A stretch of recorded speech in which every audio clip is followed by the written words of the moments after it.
this week on Schelly's shop, we're gonna be working on the 67 G10 van. Today, my goal is to attempt to get the brakes all fixed up with spending no money. So we don't have a super big plan worked out for this, but I do intend to try to get the brakes to work, at least somewhat operate, and so we can slow the van down under its own power. We have no rebuilt parts, we have just nothing but a couple random things of half-empty brake fluid, and we're gonna see if we can get the brakes bled and them operated, so stick around. I guess the first thing we wanna do is get this thing on the hoist. We're using a hoist simply because it's here. I like the hoist. All right, let's go up.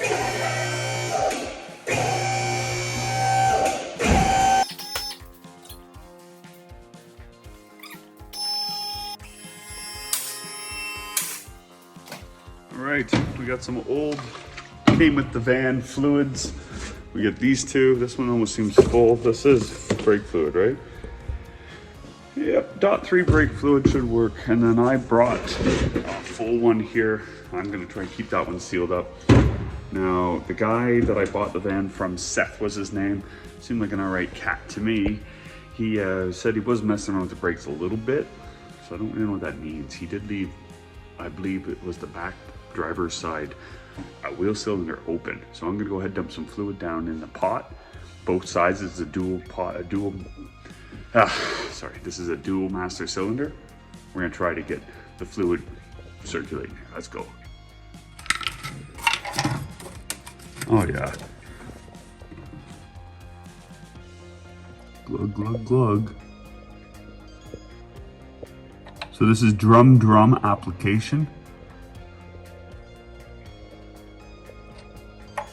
I don't believe they made a disc van of this year.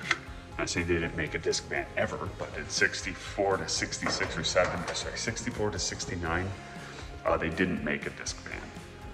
And converting them can be a real pain in the keister. So in the last video of the G10 van, we got this thing to run and drive fairly well. We were bombing around on it around the farm. And so I figured I'd like to make it stop, even remotely. Maybe not safe for the road, because before we sink any more money into this van, we want to fix the rust. As you can see, somebody started cutting out stuff, and we got major rust issues. I'm not talking about the doors. I'm not talking about the doors here. I'm talking about the rust along here. I want to repair it all.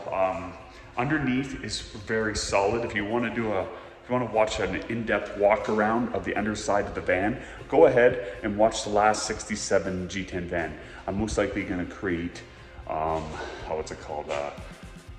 A group of videos on our channel just for the van. So this van is a bucket list vehicle for Schelly's shop. The intention of this van is to be our putt-putt vehicle, shop van where you can rip around locally to grab stuff. Yeah, and this is a 250 inline six actually. I thought it was a 230. We found the skid plate on the back passenger side of the van in between the two doors on the back quarter. So it would be on the passenger side back here. We found the skid plate, but yeah. Okay, for the purposes of this video, we're just trying to get these brakes working just a little bit, just enough so I can move the van from point A to point B without needing to panic, stop, shut it off, and drop a gear. Yeah. Okay, let's got fluid in the cylinder, and fluid in the brake master, and it's kind of gravity feeding down. All right, let's round out some more tools, and we'll finish this coffee, and then today's gonna go pretty slick, I think. Or it won't.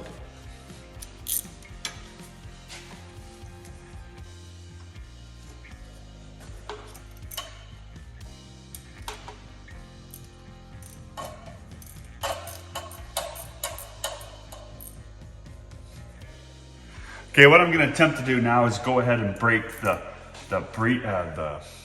wheel cylinder bleeders loose. Oh, that one broke free nicely. Now I'm going to go double check and make sure that the back driver is broke free. What I like to do is pop the furthest one from the master cylinder away, free, to let it start to gravity feed, because you want to get the air out of the system. And since this is a dual pot, you can run both systems at the same time without hurting anything. Let's go ahead and double check the back driver's side. He said it was loose. I'm hoping that he wasn't joshing me. I don't see why he would lie to me. I already own the van when he told me all this, so let's go ahead and do that.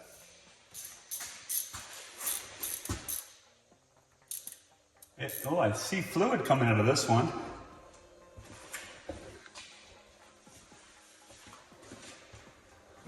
Okay, I already see fluid coming out of this one. It's only been 5 minutes and good clean fluids coming out. It was cracked. Lucky we checked this. I'm gonna go ahead and tighten this one up, and then we'll see about breaking the passenger side loose on the back. That's, to try and get the air out of there. So that threaded on there nicely. Hopefully this side does the same. Oh, this side's dirty. Okay, don't break it.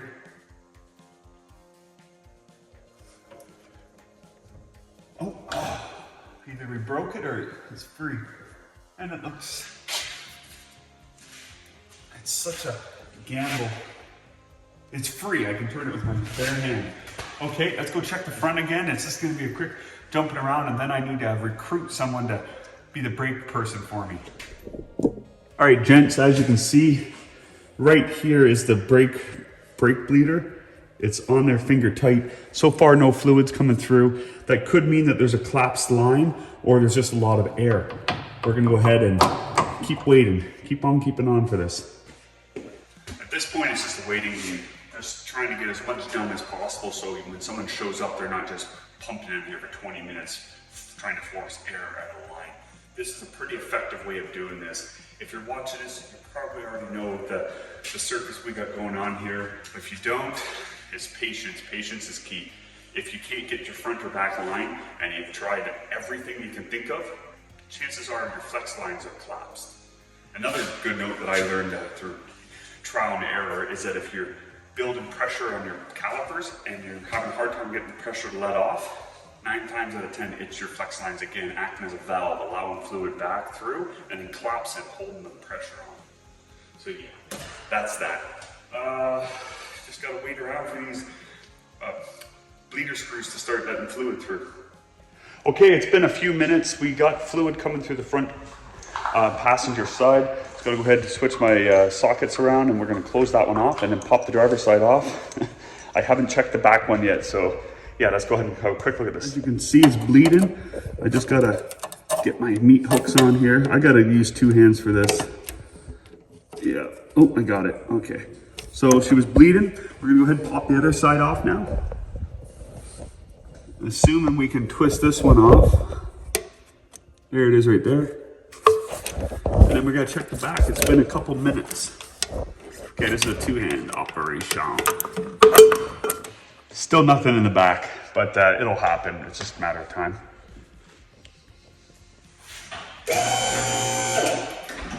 Okay, I'm not saying we got her, but we got fluid coming through. We're gonna go ahead and put her down and push on the brake pedal and see if we have any action whatsoever happening. Yeah, fingers crossed we can get some brakes to come. I think we're gonna still need some actual bleeding to happen. Sorry, actual pedal, pumping the pedal and then hitting them. But if it's gonna happen, it'll be quick. Okay, brake pedal. So far, nothing. Oh, maybe they're at the end stroke. I'm not sure if I feel anything, honestly. Who knows what this could mean? It's moving fluid in the... So it is moving fluid, as you can see. Don't do it too violently. The front's not really doing a whole heck of a lot, but that could be the back just not pulling. See, it's jumping around here, so it's moving fluid. I don't know if it's doing anything with it though. Because it's moving the fluid back and forth, I feel like there's hope. It feels like there's just a lot of air still in the line. I think I need an extra pair of hands to help speed up this bleeding process. Okay, I worked out a system here working. I didn't want to bother anyone on the farm, so I came up with my own little system. I was bleeding this back driver's side wheel cylinder. It feels like I'm starting to get a little bit of pressure built up. I can jump over and do the other side. I'm pretty proud of this. I'll show you guys my little system I got worked out here. Gotta put it back in the air. Let's go.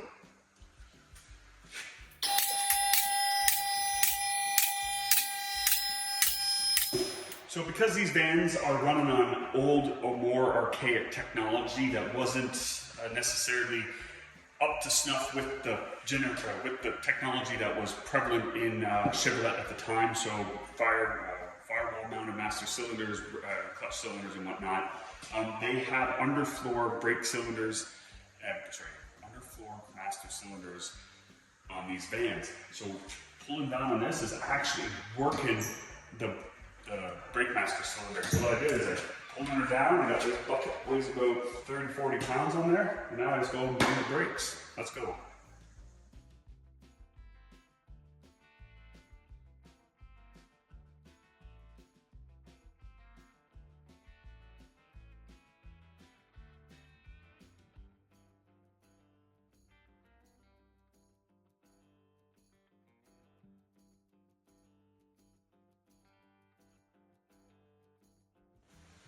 Okay, I think we got the brakes bled actually. It seemed like all four of them took pressure.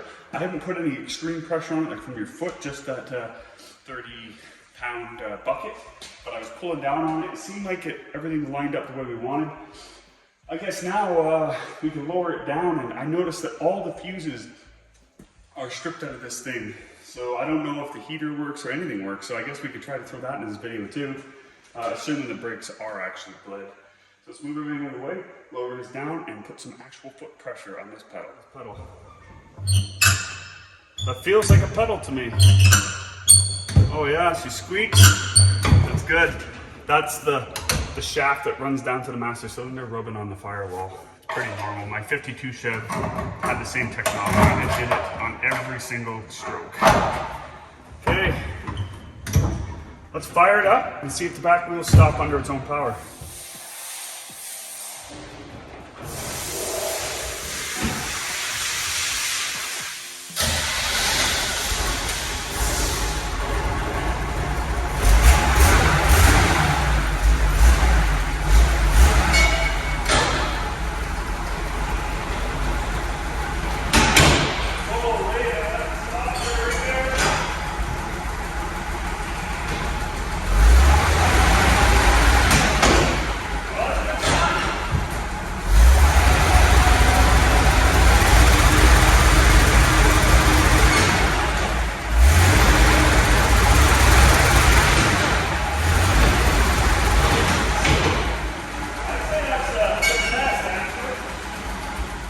Means that we at least have one working rear caliper, at least working for now. It might pop as we start to drive this thing under actual stressful,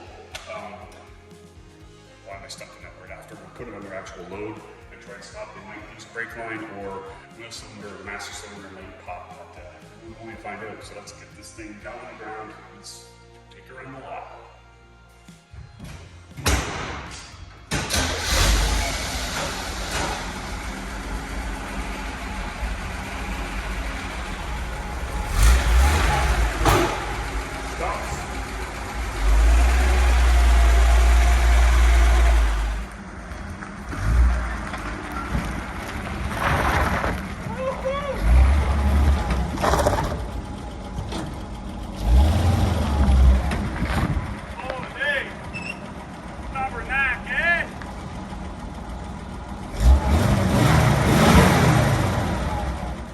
So with how easy that was to get these brakes to work, I don't know why I didn't attempt to do these on the last video we did of the van of Will It Drive, I guess. And well, I got something in my eye. I got brake fluid in my eye.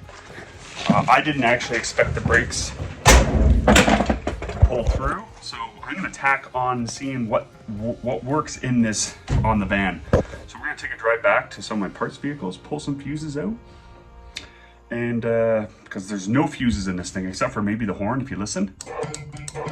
It's trying, that's something, right? I'm gonna fire it up, right back there to the Field of Broken Dreams, grab some fuses and then see what kind of mischief we can get into. So here we are, coming up to the Field of Broken Dreams where my in-laws let me keep all my old vehicles. There they are. Driving past the replacement for the planned out 67 big back window, short box. It is a long box right now. But anyways, got I think the Suburban is our target. We're gonna pull out what we can out of this thing. Let's get up in here, pull out some of these fuses. Wow, okay. No broken fuses. No broken fuses. That's a win. Let's hop in the race band.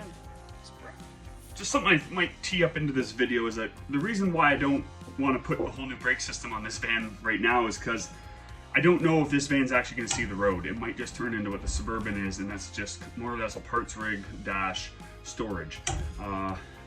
Unless I fix the body, I'm not going to be putting any real money into this thing.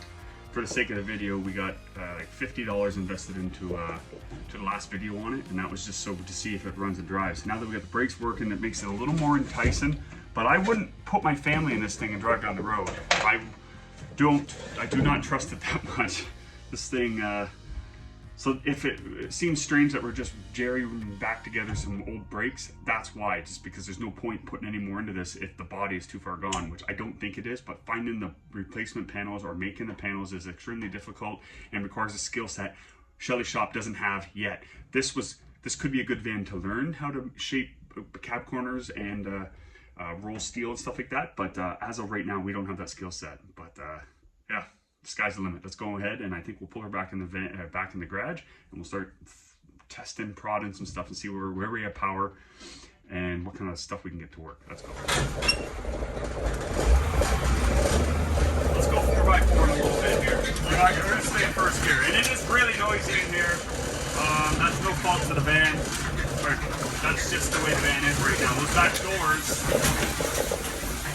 The back doors are very noisy. They got no rubber in them, and the back section of the van is pretty rotten right now.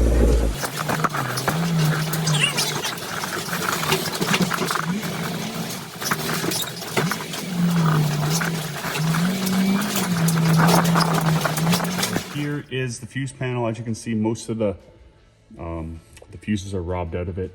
I'm gonna go ahead and start prodding terminals to make sure that we got power where we need power.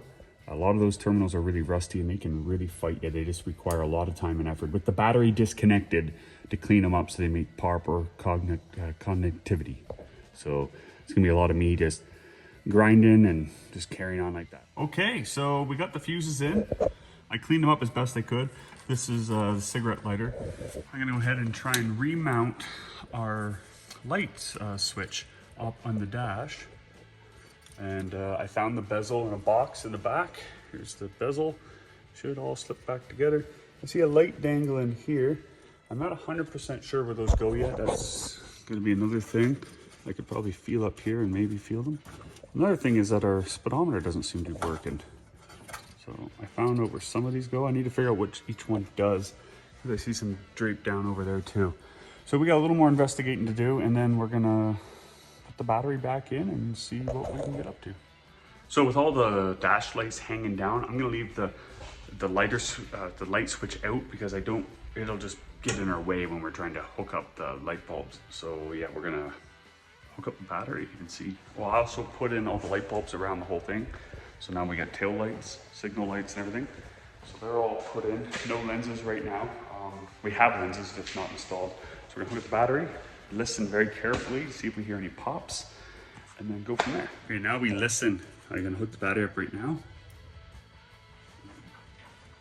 I seen a flash, so something is pulling power. That's maybe why the fuses were pulled out. There's a light on right there. Oh, I know why, because the switch. They're dim, but they are on. Headlights are on too, maybe. Headlights are on also. Okay, that's why. That's the the switch thing back in. Okay, we took her out on a little death run. We got the headlights to work, the signal lights don't work, the turn cam signal, it doesn't work. The horn's trying to work, heater works, that's about it. The brakes work. Save my beautiful wife just jolted forward. The brakes do work. Yeah. It's really horrendously loud when we roll with this thing because the back doors just flutter into it. What do you think of it, love? It's pretty not bad. Yeah, it's in the straight 6 power. Yeah, this van, if we can fix the body, it's got a future here at Schelly's shop. I was just telling my wife, we're just out on a little drive. We're about 4 kilometers from the farm. And I think that's gonna be a wrap for this episode of Schelly's shop. Hope you liked what we did here, getting the brakes to work and some of the random electricals. Yeah, got anything to say, love? So, thanks for watching. Thanks for watching. Until next time, cheers.